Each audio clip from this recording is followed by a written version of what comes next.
Hello, everybody. Welcome back with another episode of the Wilde Cabin Podcast. It's been about a 2-week podcast because I was just busy, and I got the results of the podcast, and it seems like it's doing all right. But for the first time ever, I've promised you guys a very, very special co-host, and I finally landed somebody in my community that I knew how to be number one. My friend, my artist, and we grow closer every day. I want to introduce you guys to a special person called MVP. Say hello, MVP. Hello, so my name's MVP.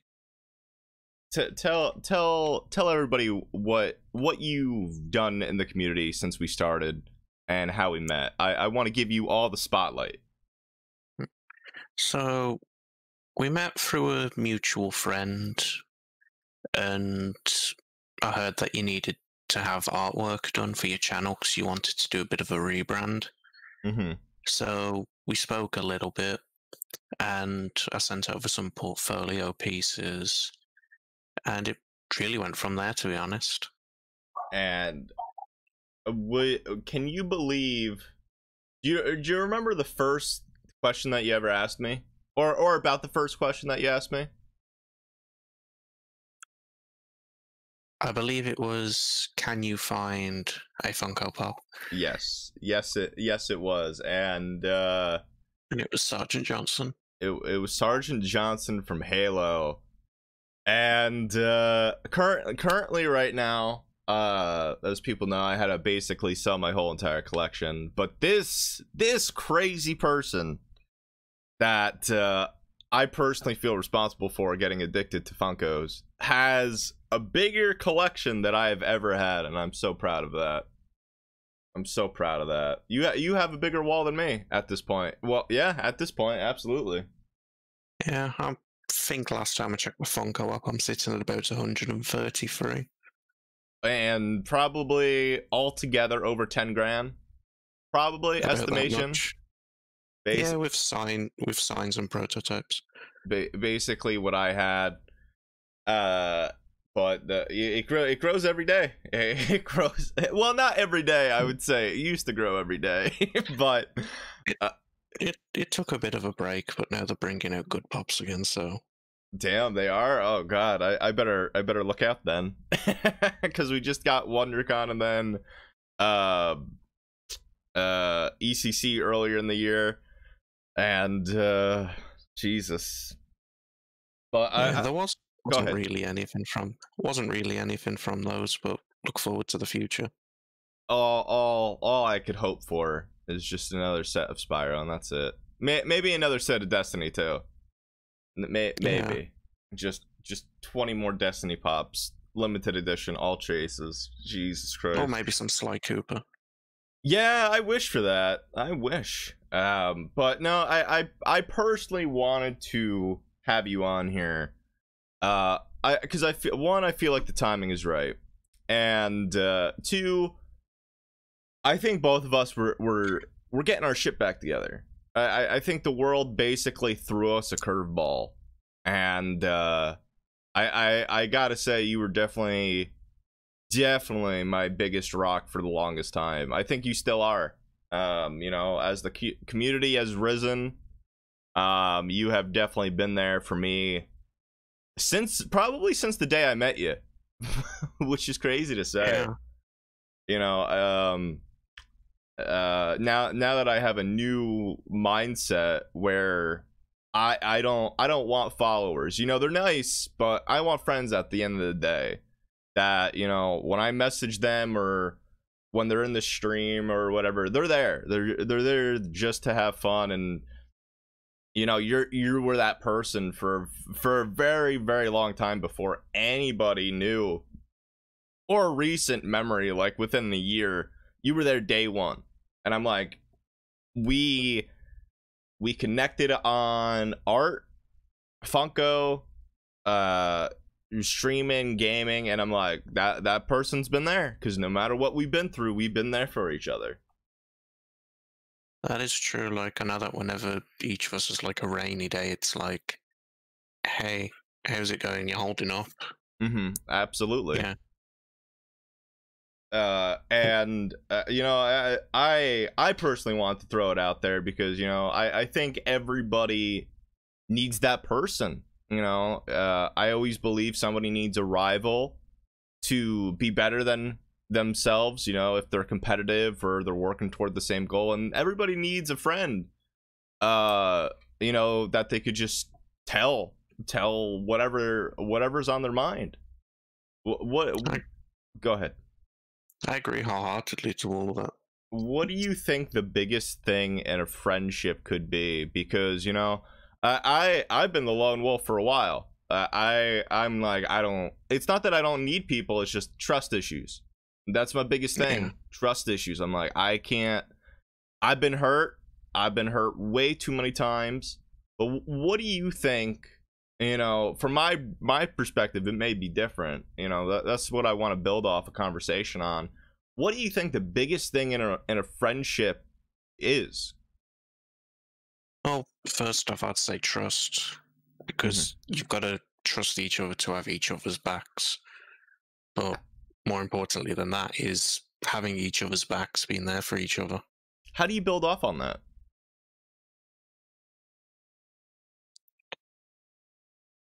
Would you say a common ground?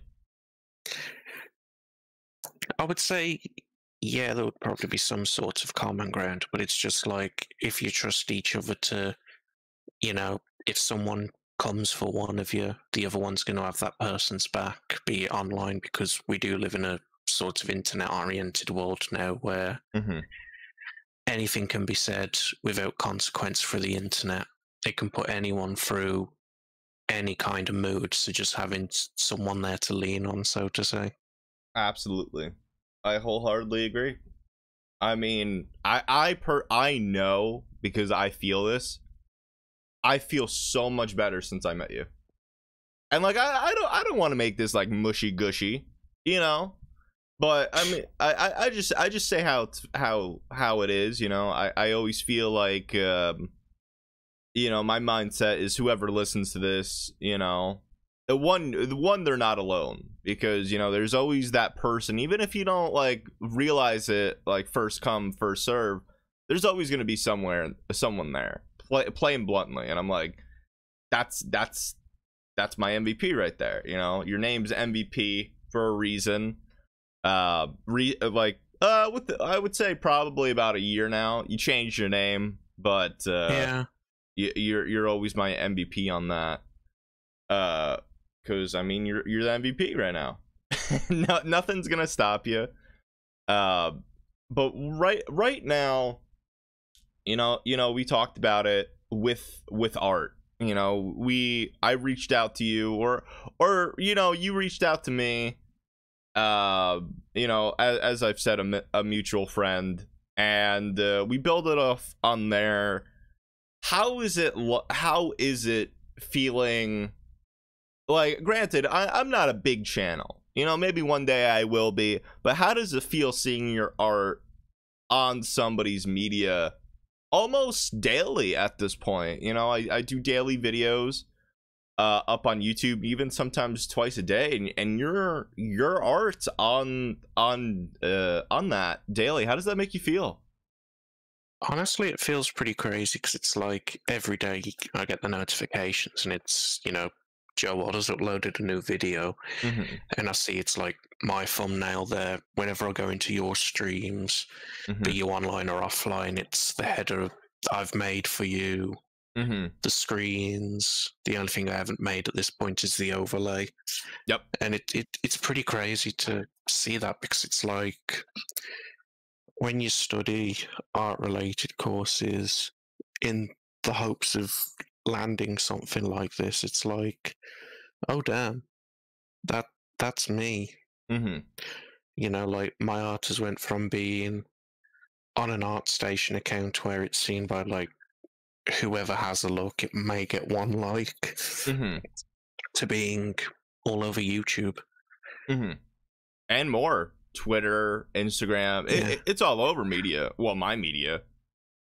But you know, what is your dream as an artist? Because we've talked about this, but what is your dreams and aspirations as an artist? Do you want to pursue that? I do want to pursue it. I'd like to go into games art and games concepting, which is why I'm doing a games-oriented course. Mm-hmm. Mm-hmm. And I feel like that's where a lot of skills have came from, and a lot of even doing this has built up my skills over the years, and it's plain to see that. What do you feel? Where do you feel like your thumbnail is most improved? Because from like I said, we talked about this a little bit, but I've seen growth dramatically. Yeah. From the first one you did till now. Where do you think that point was on the YouTube thumbnails where you're just like, oh fuck, I did that? Where was that? Honestly, everything has changed for the better. So the thumbnail composition, the character art, Mm-hmm. the human, and the few ones that you were Yasona, which I believe was a Halo Reach Let's Play. Yep. And then I would say one of the biggest differences was going from a hand-drawn background, because someone like me who isn't as comfortable in drawing environments, to using an image and blurring that out. I felt like that supplemented the piece really well compared to having a decent-looking character, but a shoddy background. I would have never called your background shoddy, but go on. Yeah, I know they were, and it's like, but like the lighting, the shading, just everything about the thumbnails really. Like the first one I did was Assassin's Creed 1, and looking back at that now, I'm like, I drew that. And then I look and it was 2 years ago, and it was like over the 2 years from that one to, let's say, Assassin's Creed Valhalla, because that was the last Assassin's Creed you've done. It's just, you wouldn't correlate the both of them. It's insane to me. I mean, I think my realization was when I saw Little Dragon's Cafe, because that was one of my growing points. That Let's Play, I wouldn't say trouble with the chroma key, aka the green screen. If you're not a nerd like me, listen, and you're hearing this, because the grass in that game is a different set of green, so it screws up the chroma key. And I love that game. One day I will redo it, possibly, because it's a long game. But that thumbnail, I look at that and I'm just like, holy shit. Like, I would have never called that bad, but you've grown so much. And then, like I said, Binding of Isaac, that recently made a comeback, and I'll be uploading more. And I'm like, holy shit, this is still good 2 years ago, and the thumbnail is still amazing in my book. That's truly, I think definitely, like I said, you were the right-hand man in all this. Like look at, I wouldn't say look at us now, but I'm just like, or because I always want to carry the people to the top. That help me, and you're that person. You're that person where I'm just like, well, shit, if I feel like you could only do so much as a media personnel like myself, but if you don't really have a good backbone or a good structure, I can't do art. So I'm just like, okay, how is it working with a friend? Well, in this case, me, but would you consider it? Is it better for you to work with a friend, or is it better to go with a stranger and do commissions like that, just to get your foot in the door? I would say it's 50-50, but both in good ways, because it's like you're with a friend, so it's like, especially when anxiety and stuff comes into play, it's like, is this good? Mm-hmm. It's like you don't know necessarily if they're saying it's good because friends or, Mm-hmm. you know. But then at the same time, it's great because lately with like mental health and stuff, if you have like an art block, Mm-hmm.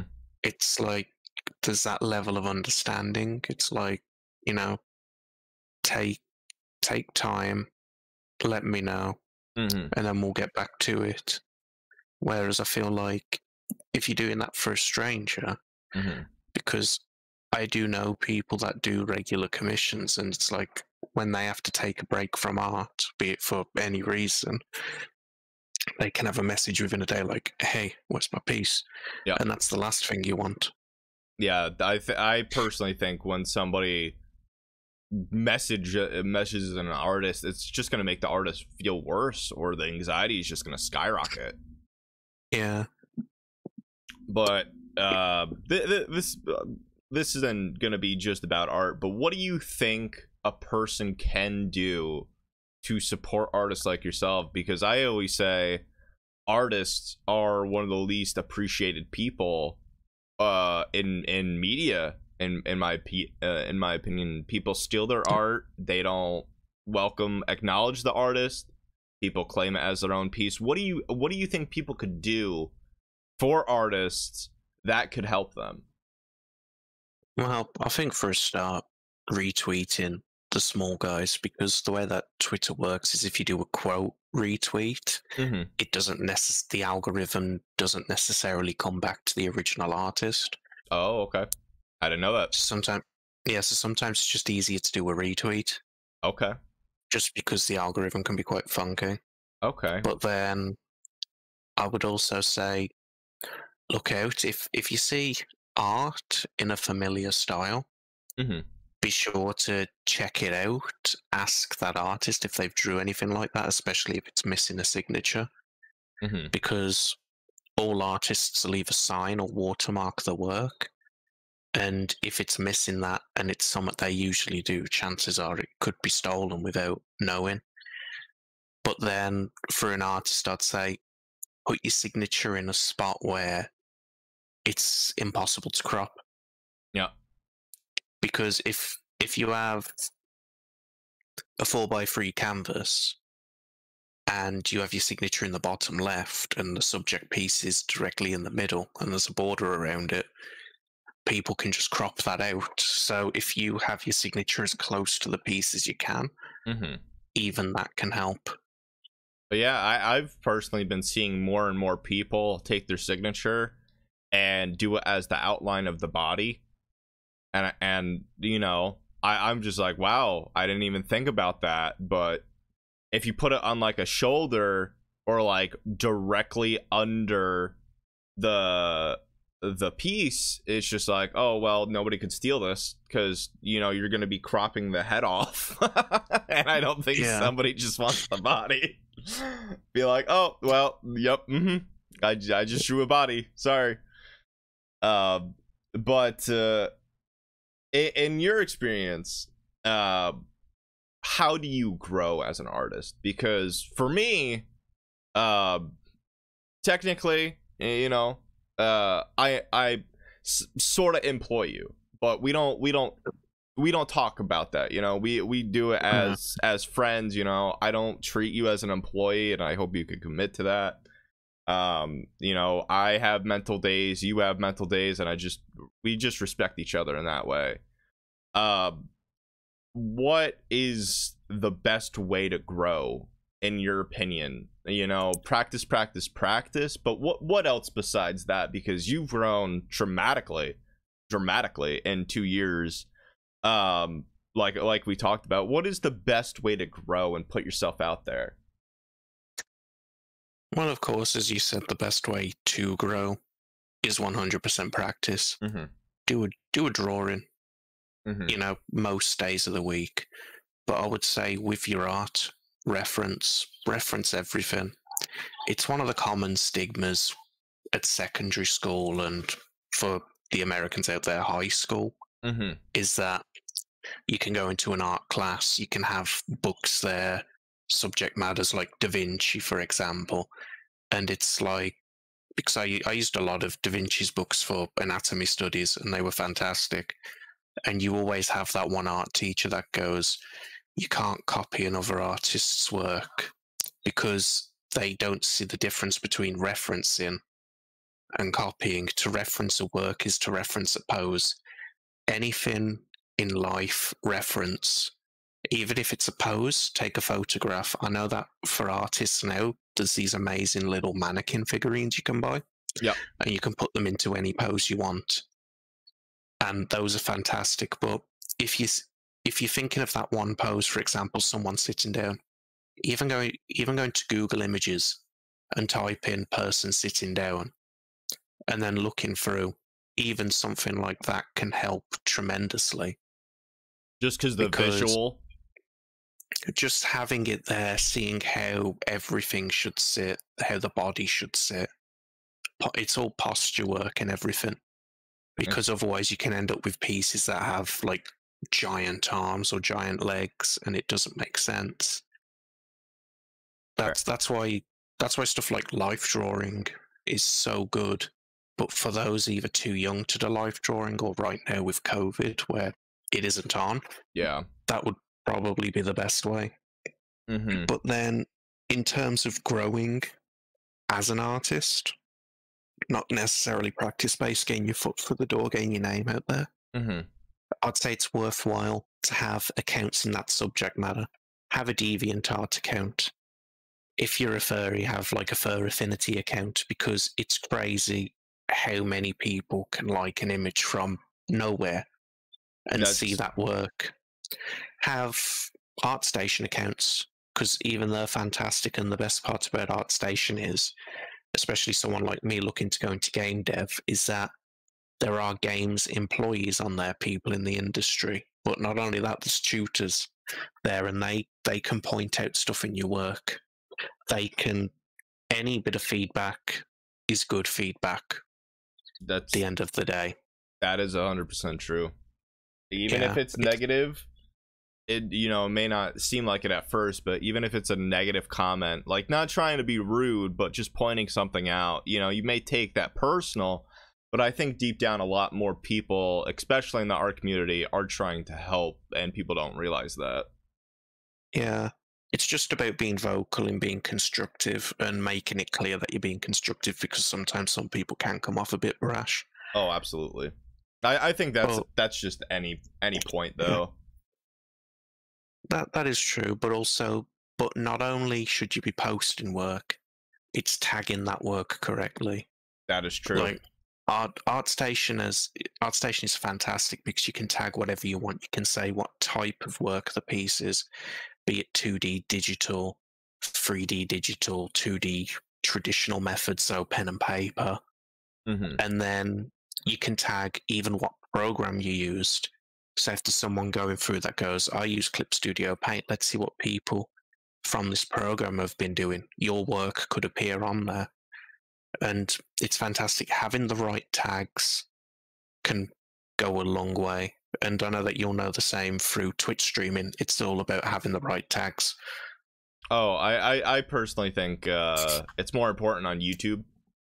But I think probably in the last 6 months I figured out tagging correctly.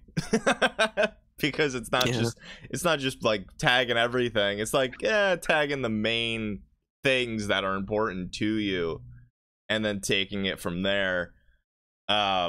But absolutely, I think there are plenty of free sites that'll teach you how to tag. Especially YouTube. I think we're in the world of, if you have a problem, Google it or YouTube it. I've definitely think we're in, which is good. Certain things you could just learn from there. Boom, you're good to go. Other things I think you have to learn through hardship and trial and error, which I've had to do. Absolutely. At the end of the day, boom, yeah, I tapped out to failure, absolutely, but I didn't give up. I don't think people should give up. I think at a certain point you either know it's good for you and you want to stick with it, you know, through the bumpy roads and everything, but you just can't give up even if you have a passion for it. And I know artists definitely, I've known several artists that they're just like, well, this is too hard, I'm not getting attention, I can't do it. You know, artists, like I said, I think they deserve more credit for sure. And also, before I ask you another question, I will be posting MVP's links down below in the description. Please make sure you're listening to this on Spotify, Stitcher, and everywhere podcasts are, and especially YouTube as well. Thank you, listeners on YouTube. So make sure you follow MVP's links below. There you go. There you go, friendo. Thank you. Of course. First of all, do you, before I get into my next topic, do you have anything that you want to get off your chest currently right now? Any questions for me? Anything that you want to talk about that this community would love to hear, or the peoples in general? Well, you've asked me how I've grew over the past 2 years I know you, so I'd like to bring the question back to you.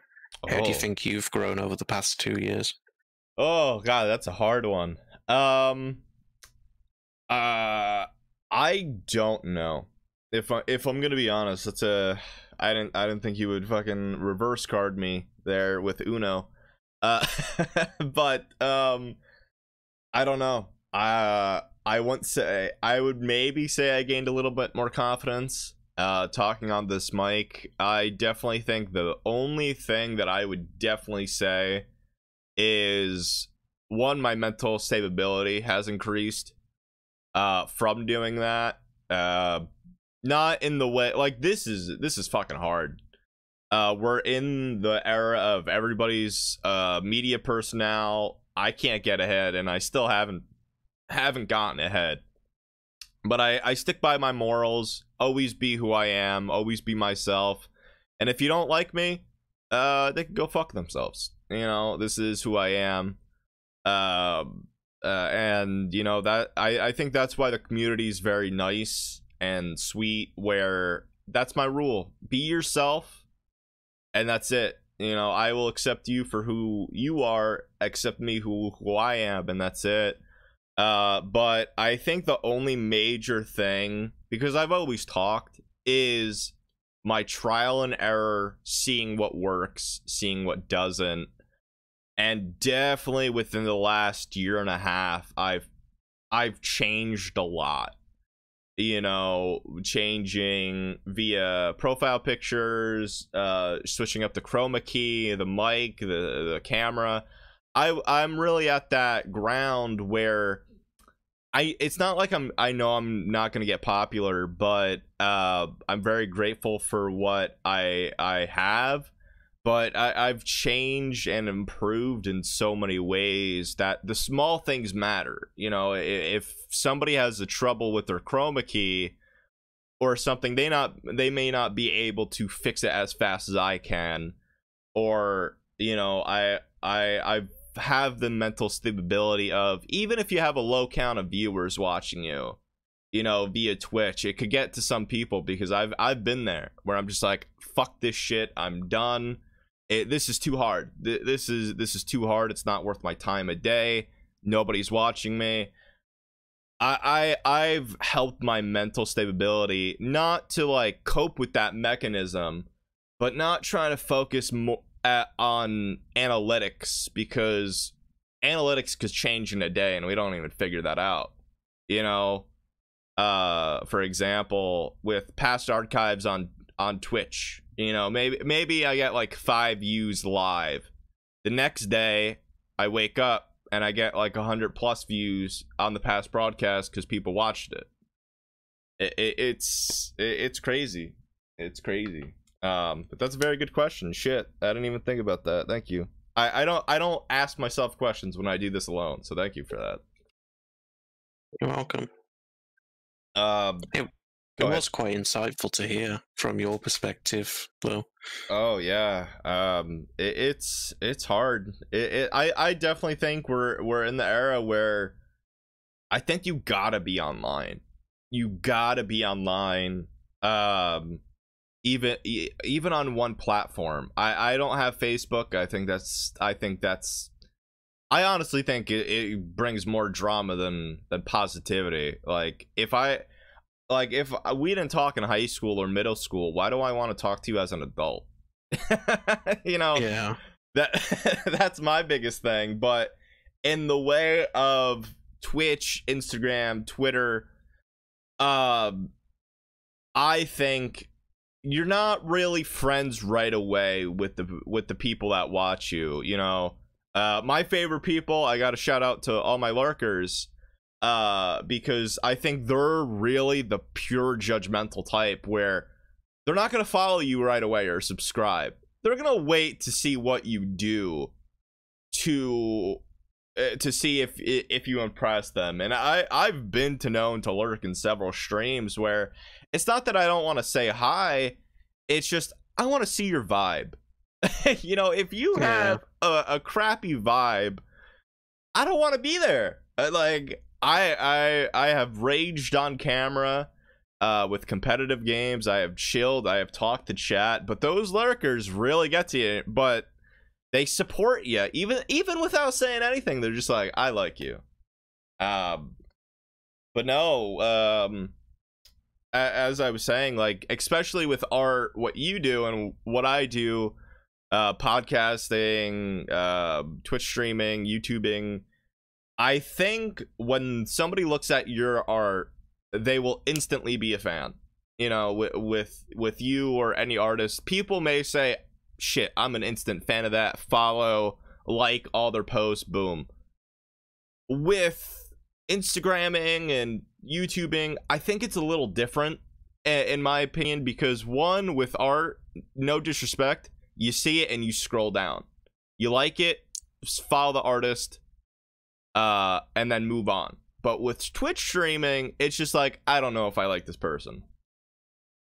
You know, what do you have to say to that? Do you think I'm right on that or no? Oh, no, I do agree, because the artist, at the end of the day, 9 times out of 10, you only see the art, whereas a Twitch streamer, you see the stream, but then you've got to be like, is this a likable person? Yeah, exactly. Do I connect with this person? Absolutely. Like, will I come back tomorrow and like this person more? Absolutely. Like I think, well, I would say I'm a beginner streamer because I've been doing this for 5 years now, almost. My anniversary's coming up in August, which is insane. I think I'm at that middle ground where my numbers fluctuate because it's just like, I personally feel like everybody's sensitive. Everybody is so sensitive now. Nobody could have a conversation or a disagreement. Like, if I say, oh, my favorite fruit is apples, and somebody says my favorite fruit is oranges, unfollow, leave. Like, one thing you could say that they don't disagree with, they leave completely. But with art, I feel like, okay, I see your art, I'm always gonna love that style, or I'm gonna love the artist, and that's it. But that's my problem. I don't shut the hell up. No, that is true. We have actually reached the stage of internet life where it is like, you feel you have to be a lot more careful as to what you say. Absolutely. But with me, I'm just like, well, shit. But I don't think of it as a crux. I think more people, my biggest thing is I want to give people that confidence to speak out, because I know how it is to not have a voice. I didn't grow up with a voice. You know, it was either yes dad, no dad, you know, speak when you're spoken to, or you're just gonna get hit. And now as an adult, I'm just like, well, I could say whatever I want. And I think it's given me the power, I would say, to really stick up for people that don't really have a voice, you know? Yeah, I mean, mine was very similar. It was more living in my own head than living in real life. Oh, absolutely. And and let's transition to something. Yeah, And let's move on. yeah, no, actually, if you don't want to talk about it, that's fine. We can move on. But I think you and I have a very similar story to this. Do you mind if we talk about mental health for a minute? Yeah. You hesitated there. I don't want to make you feel uncomfortable. No, it's fine. We can talk. Okay. The only reason why I bring that up is one, I feel like mental health is extremely relatable, especially now. And I would honestly say why we were such a good pairing. I don't really believe in fate. I don't. Whatever's gonna happen. I don't believe that. But I think there was a reason why we met, and as I portrayed before, you were my rock. You were there. I'm like, hey, don't worry, I got you. I'm like, even though you're halfway across the world, you were there, and I'm just like, well, fuck, okay. But mental health, I think, definitely correlates to me and what I stand for. And I want to tell people more. Mental health is no joke. I think my biggest enemy is myself. I have self-abused myself because mentally I'm just like, oh, I did something wrong. I hit myself because that's what I grew up with, and that was my biggest crux. Not like hitting myself for attention, but like grabbing a belt and just hitting myself on the back because my mental stability. I'm like, oh, I fucked up, and it wasn't like a serious thing. It's like, oh my god, I raged on camera or something, and I'm just like, well, I time to get punished. And why? At the end of the day, I had to say to myself, why the hell am I fucking doing this? And then I say it as a joke, truly, wholeheartedly, nobody could insult me the way that I insult myself. It may sound fucked up, and I get it, but I feel like that's given me my stone skin, where I'm just like, well, nobody could ever insult me. I will laugh at insults because I find them funny, or my brain goes like, haha, I thought of that first. so Yeah. I gotta think of it as a positive manner. I'm probably at this point about a 1 year. I wouldn't say 1.5, but probably 1 year mentally, I wouldn't say mentally fixed, but no self-harm to me, so good job to me. But I think a lot of people need help, or need that voice where they're just like, I'm alone, because I'm there. I'm definitely there with you. People that have anxiety and everything, and the world is just coming down upon us, especially during COVID. Looks like it's slightly getting better now, so hopefully by this time next year, no more masks. But what that was just a little piece of my mental health. Do you mind if we move on to yours? Because you were my rock, even if sometimes you didn't even know it. So like I said, I want to thank you live on camera again. Thank you very much for being my rock. You're welcome. Yeah, with me, it's more so like having autism. It's like it ramps up my anxiety a lot. Mm-hmm. Anxiety ramps up the depression. Mm-hmm. Depression ramps up the anxiety, and it becomes the endless cycle. Mm-hmm. So it's trying to find ways to break the wheel. Mm-hmm. And some days it's harder than others. Absolutely. It is what it is, but like having people there for you definitely helps more than trying to fight it alone. Mm-hmm. Because the first thing anyone tries to do, I know I do, and I know that you probably do as well, is oh no, I'm having mental health issues, be it depression, anxiety, whatever, the first thing you do is you go into isolate mode where you isolate yourself from Absolutely. everyone else. Absolutely. And that's genuinely one of the worst things you can do. And because go ahead. Because you end up living with the negative emotions in your head and it festers. No, absolutely. I do that. I do that more than I should. But for me, I didn't know, that I had, like, I thought that shit was normal, because my coping mechanism is that isolation, but my reasoning is, you're my friend, I love you, but I don't want you to feel that I'm feeling, granted, I live by, if I get asked a question, I'm fucked, because if somebody says, how are you feeling, you're not gonna get the okay. You're gonna be like, I am depressed, answer, and they're gonna be like, wait, what? And I'm gonna be like, yeah, you asked, but I'm just like, I love you, I can't tell you my problems because I don't want you to feel my negativity. Yeah. That's how I do it. But I think we're both, we've both done that to each other, but I think our grace period is like 4 days. If we don't hear from each other in like 4 days, we're like, something's up. Something's up, and I need to throw flowers at this person, feel better. But sometimes it's not that simple.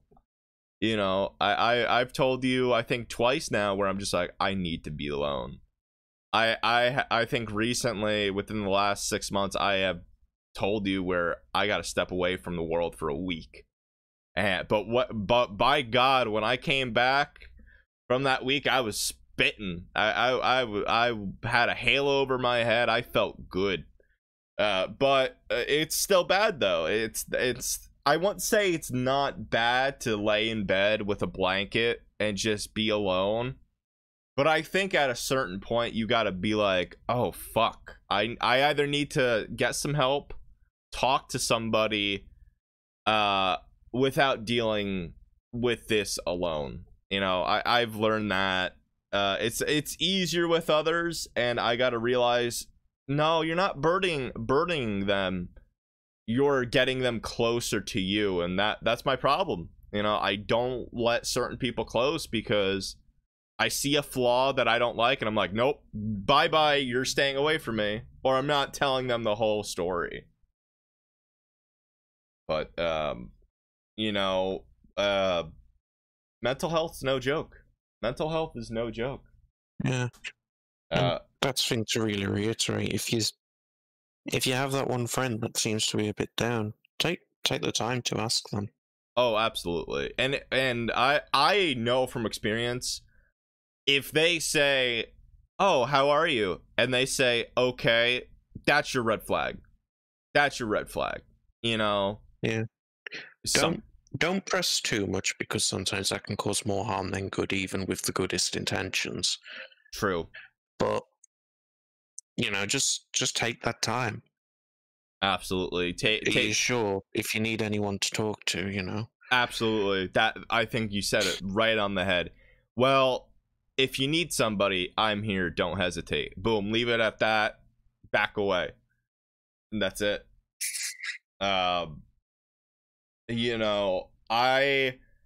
It's crazy. It's crazy with mental health. I wanna move on, not move on, but I wanna reiterate this question, because I could be a hard ass. I definitely think I could be a hard ass for sure. But I call certain people out. I'm not calling you out by any means. You're fucking awesome. But do you think the word sad is lost in the world?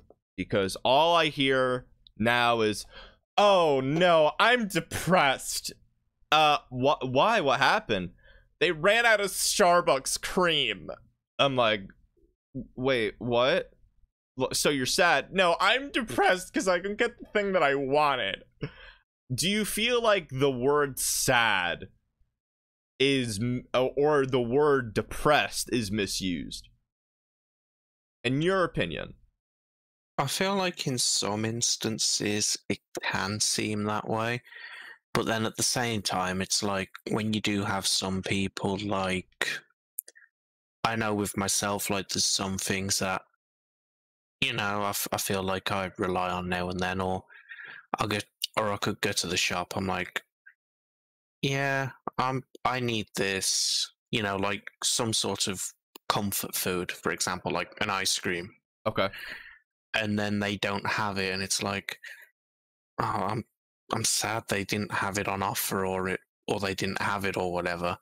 It depends on the connotation. Like if it's someone saying it just to be like, oh, I'm sad they didn't have it, whatever.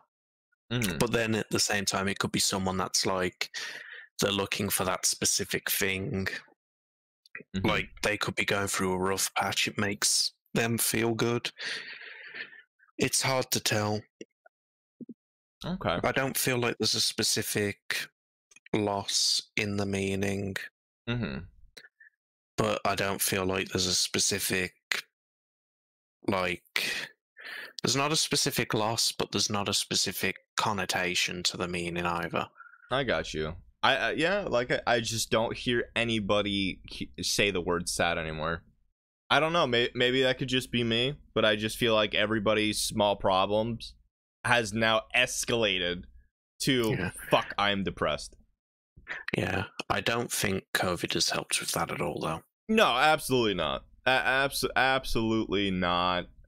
COVID fucked a lot of people up, but in the fucked up way that I am, it's not like I'm happy that it's around, but it makes my problems seem so less insignificant. And it's given me that, not happiness that COVID's around, but it really shot me down a peg where I'm just like, oh fuck, my problems aren't as big as I think. And it took the weight of my shoulders where I'm just like, not like everybody's suffering, not just me, ha ha ha. But it really kicked me down a peg to realize, oh fuck, you know, I think I could get through this. Same with everybody else, absolutely. But COVID fucked everything up. Yeah. You know, I feel like for a lot of people it was like, oh, there's a lot worse problems in the world than like what I feel's going on with me, because with COVID, with a lot of people came a lot of loss at the end of the day. absolutely. And it I feel like for some people it was like, oh, there is a lot more going on than, like, you know, I could be like down for whatever reason, but I'm like, but someone else is down because they've got what could be perceived as a genuine reason. Oh, absolutely. I mean, I can't, like, yeah, I could be sad, you know, but at the back of my mind, I'm just like, oh shit, somebody I know has COVID. I got to be there for him. Yeah. But I think we have time for maybe one more topic. We've almost hit the hour mark already, which is insane. What do you think your coping mechanism or your happiest thing to do? Because for me, you know, it's sort of lost on me where I'm a Twitch streamer. You know, sometimes I just sit and talk with chat, or I play video games. Most of the time it's video games. But for you, because I don't really game at all anymore off camera, because it's not that I don't feel like it's work, it's just why do I want to play this game when I could stream it and, you know, talk with others? With art, do you find that relaxing still, solo, because, you know, you don't have a camera in front of you at all times, but do you enjoy art as a relaxing hobby? Do you play video games? What is your coping mechanism or to make you happy? So sometimes it's art, sometimes it's video games. Like, art is one of those weird ones now where before it was a hobby, now it's a job, so to speak. Absolutely. So it's like my life revolves around art. So sometimes it's like, yeah, I need to take a break from doing art because it's all I ever do. It's like I go to uni, I do art. Mm-hmm. I do your thumbnails and stuff. It's art. Mm-hmm. It's like sometimes it's like, oh boy, I need to do something not art related. Absolutely. Yeah. And what are those things besides art that you do? Relax. Well, I do some gaming, but then I've collected some stuff in the past, like Halo construction sets, Destiny construction sets, and they've been more of a coping mechanism lately. It's like just taking the time to build them can take the mind off anything. So it's like, yeah, I could build these right now, and it's like, oh look, I've got 4 sparrows. Mm-hmm. But then it's like, or I could build them when I need to, when I feel like I need to just have that break from the routine. Yeah, you got to keep your mind busy. Yeah. It's because, like, yeah, you can go shopping, you can get a new pop, but then it's like, add it to the wall. Yeah, then what? So yeah, it's like, yeah, it's cool to look at, but that's about it. Whereas, like, if you have something like, you know, the construction sets, it's like, oh, I get to take some time to do something with this. Absolutely. You know, maybe I'll look into puzzles or something to do with my hands. But you're absolutely right. For me, my happiest thing was finding Funkos for you or myself, because it's the thrill of the hunt. Where it's just like, once you get it in your hand, it's not that you don't want it. It's just, fuck, now what? Like, yeah. You accomplished the goal, like the holy grail. Well, now what? You know, I gotta go find another one. It's like, I can remember because Sergeant Johnson was the biggest one I was hunting for a while, because they announced the Halo series. Yep. And I was like, I really want Sergeant Johnson, but I want the chase because it has his iconic cigar. Mm-hmm. He literally went. There are very few scenes in Halo when he's without that cigar. Yep. I need it. Mm-hmm. And I went everywhere, every shop, sometimes of a weekly basis, sometimes every few days.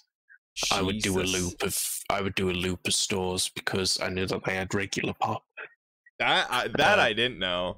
Jesus. Yeah. Regular pop deliveries. I'm like, yeah, I want this. But then I was at the Birmingham HMV one day, and it was talking to them, and it was like, have you got this chase in? And they were like, usually if we get a chase, and it's very rare because when the pops arrive at DC, mm-hmm. people will take out the chases there. So if a chase comes to store, it's slim to none. And then when it does, you've got people that are queuing up at 8:30 in the morning to get inside to have a look what chases we've got. So let me fill the listeners in that don't know anything about Funkos. First of all, MVP is in the UK. I am in the US. One small thing is the US gets more Funkos than the UK because of shipping reasons and licensings and everything. And we get the genuine sticker. Like, we got Hot Topic, GameStop, a lot of nerd store stickers. Basically, Funko said to the UK and Europe and a lot of internationals, we don't like you. Here's a special sticker because you don't have the store. Here's a special sticker. And it's probably the most disgusting sticker I've ever seen on God's green earth, if I'm going to be honest with you. And MVP could honestly agree. Yeah, it's just a silver sticker that says exclusive on it. And it looks like crap. Now, the thing about chases, that what makes them rare is because normally it is a 1 in 6 chance. Special occasions, it could be in like 136, 172. Very, very rare.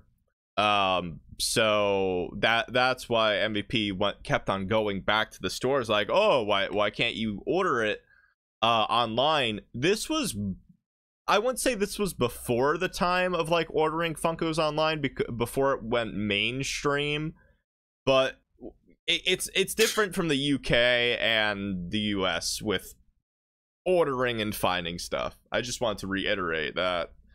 And like I said, that's how we met. That is literally how we met. How we first talked, and I'll never forget like the message I got back. Oh, hey, I found it. And it was probably like 2 minutes. I'm like, oh, hey, I found it. And you were just so fucking happy. You said really like 3 times. Yeah, I remember having that message like, oh, found one. I'm like, what? Yep. What? Yep. I'm like, it's took me weeks and I've came up short. And you found one instantly. Yep. And I'm like, got it. And if people don't know, I've helped MVP for about 2 years now, finding collectibles in the United States, and I would probably have to say MVP is probably one of the biggest collectors of Destiny in Europe, if not the world at this point, because you got a lot of rare stuff. Yeah. And there's still a lot more rarer stuff. I know that I don't dabble in the pins much, but the stuff I do have, yeah, and the exclusives, like, you know, signed Cade, there's... Yeah. I've only ever saw another signed Cade pop, and it was a different type of Cade. Oh, really? It's so... Yeah, it's so rare. If you have that picture, but, I would love to see that. Yeah. But, yeah, it's like I've got all of the seal pins, which not many people have. I know one other person in all of my Destiny groups that has all of the seal pins, and even then he's missing the Saint 14 helmet one. Damn. And I think we've came to a point where Destiny, right, or Bungie didn't ship to Europe, or did they always do that?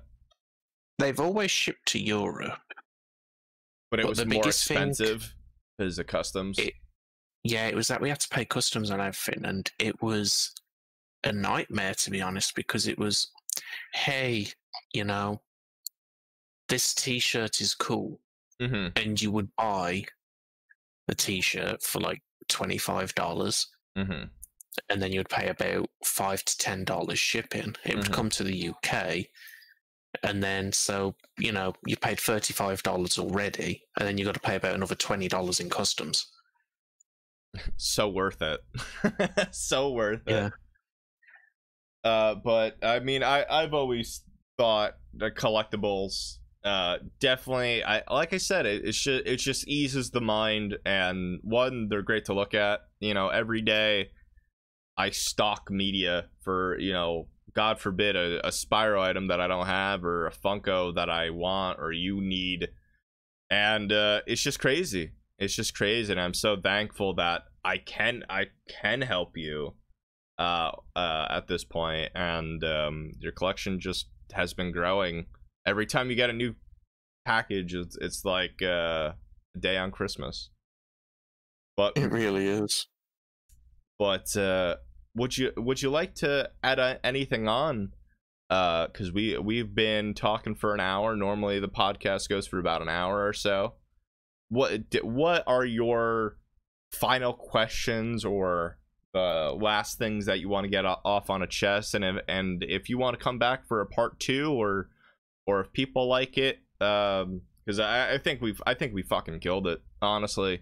I think it was actually really good. It's a lot easier with a co-host, because I'm just like, oh, okay, I don't have to talk as much. It takes the pressure off me.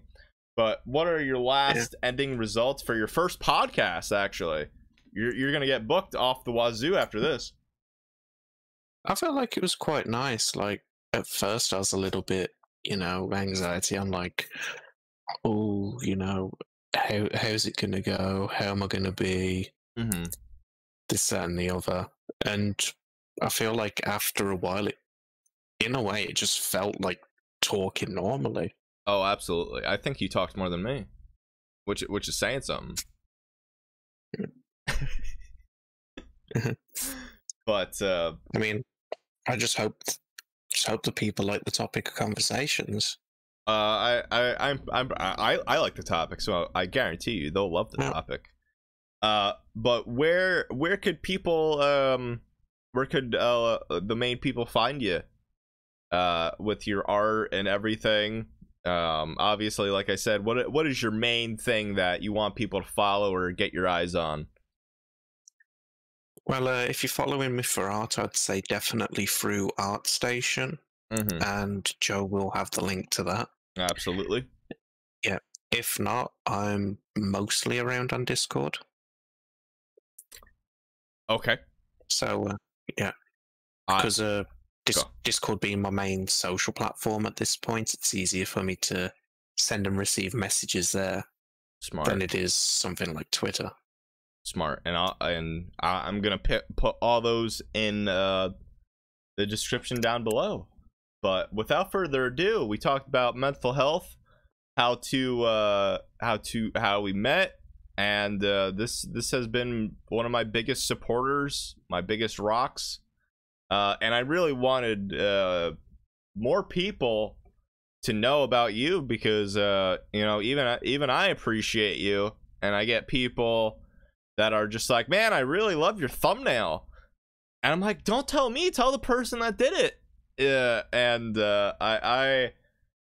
you had to be my first host, and if you're my only host, or if we continue me and you, who knows. But thank you everybody for listening on the Wilde Cabin Podcast. This has been Mr. Joe Wilde, and this has MVP. Thank you very much. I didn't even have to say it, but thank you all for listening.